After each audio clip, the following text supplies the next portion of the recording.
ఇక్కడే అన్నమయ్య నా last movie. Odean theatre అని ఉందో లేదో ఇప్పుడు? ఓడియన్ థియేటర్ ఉంది. ఉందా? అదో మిరాకిల్లు. సిటీ బస్ పాస్ మామూలుది కదా, కొంచెం మంచి బస్సు ఉంటుందిగా. ఒక అంకుల్ ఉంటే మా మావయ్య ఆయనతో పాటు ఎక్కాను. ఆయన తీస్తాడనుకున్నాను, తీయలేదు. మన పాస్ పని చేద్దాం అనుకుని పని చేయలేదు. ఎవరైనా ఇన్స్పెక్షన్ చేసేవాళ్ళు వస్తారుగా, మన దగ్గర ఉన్నది 500, బోల్డ్ డబ్బులు కదా అప్పుడు. ఇప్పుడైనా దానం చేసేస్తాం, అప్పుడు ఉన్నది అదే పెద్ద డబ్బులు. దేవుడా అనుకున్నా.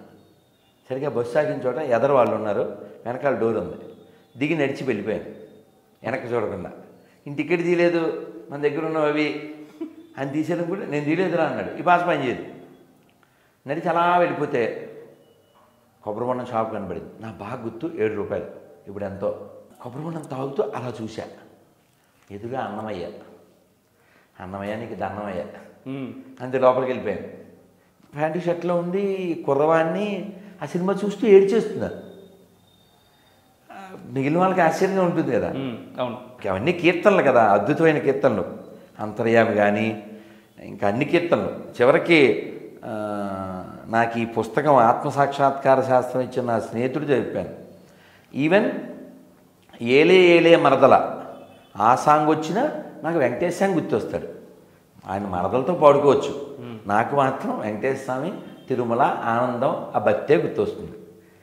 సో మొత్తాన్ని సినిమా చూసి అలా ఏడుస్తూ బయటకు వచ్చి ఆనందంగా మళ్ళీ ఇంటికి వెళ్ళిపోయి, ఇంకా అంటే అప్పటికే ఈ భావాలన్నీ ఉన్నాయి కదా పుస్తకాలు చదివేయడం.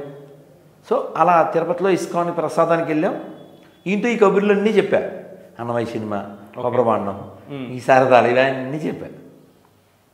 మర్నాడు చక్కగా మళ్ళీ జీన్స్ వేసుకుని టీషర్ట్ వేసుకుని ఆ వెనకాల బ్యాగ్ వేసుకుని వస్తానండి అన్నా. ఒక్క 2 నిమిషాలు మా స్వామితో మాట్లాడిన అన్నారు. ఆ 2 నిమిషాలు కాస్త 2 గంటలు అయింది. ఓకే, అంతే. ఆ తర్వాత మళ్ళీ change the life, change the dress, change the address. So I remain in ISKCON. ఆ 2 hours అంటే చాలా బోల్డ్, అంత ఫౌండేషన్ లేదు. యా, దీని వెనకాల అంతా ఉంది. బట్ ఆ 2 గంటలు మరి మళ్ళీ మీరు ఇంటికి వెళ్ళి ఇంకా లేదు చెప్పడం. 4 ఏళ్ల తర్వాత మళ్ళీ మా అమ్మకి మా నాన్న కనబడ్డా అనుకోండి.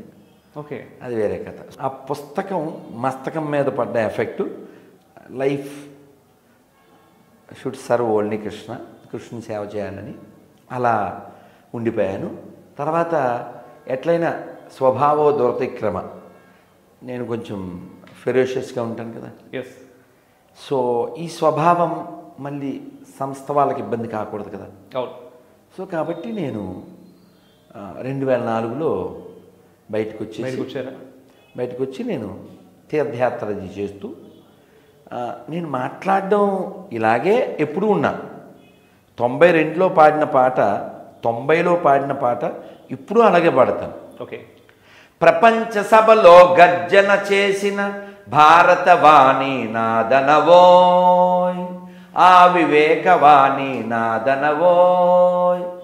92లో పాడాను. ఇప్పుడు అదే, ఇప్పుడు అంతే టెంపో ఉంటుంది. అయితే 2017లో రైల్లో వెళ్తూ ఒక టీసీ వాడు గొర్రె ఏదో వాగాడు.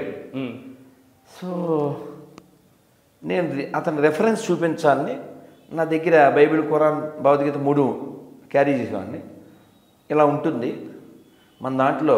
గాడ్ ఒకటే కాదు, మన దాంట్లో గాడ్, ఫుడ్డు, క్లాత్ అన్నిటి గురించి ఉంటుంది. వీడు చూడు పనికిమాలినోడు, ఒక్క కూరగాయ లేదు, ఒక అన్నం లేదు, ఏ జంతువుని తినాలి, ఏ పక్షిని తినాలి, ఈ చెత్త అంతా ఉంది అని మాట్లాడా. దాని పేరు యెహోవా మెను. ఇప్పుడు కూడా కొట్టచ్చు, యెహోవా మెను అని ఉంటుంది. ఓకే, ఉంటుంది ఇప్పటికి యూట్యూబ్లో.